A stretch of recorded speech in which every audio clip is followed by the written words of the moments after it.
Here's my solution to Paul McWhorter's picow class lesson 92 homework to do a PIO state machine only counter that counts up from 0 to 15, displaying the value in the LEDs.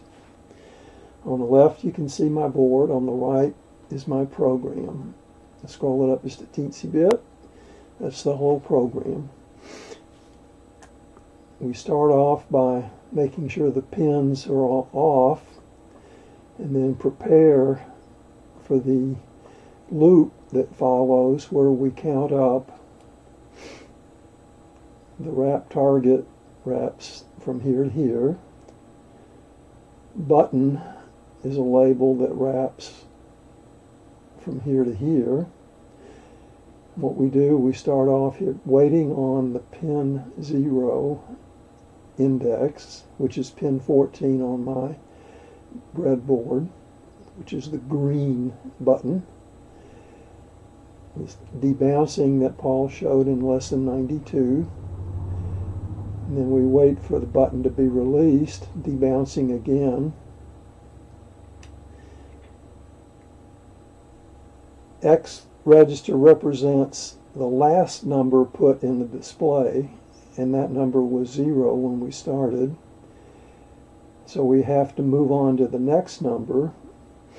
And if you recall from previous videos, we decrement and invert.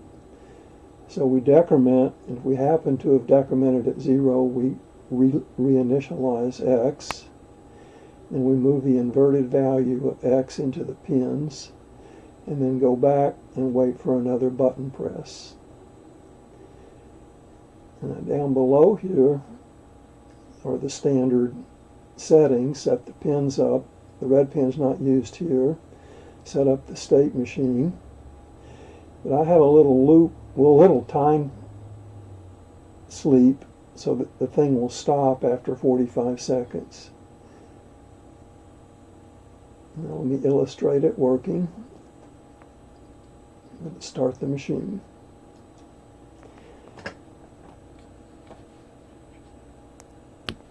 One, 2, 3, 4, 5, 6, 7, 8, 9, 10, 11, 12, 13, 14, 15, wrap to 0, 1, 2, 3, 4, 5, 6, 7, 8, 9, 10, 11, 12, 13, 14, 15, back to 0, and the test will end.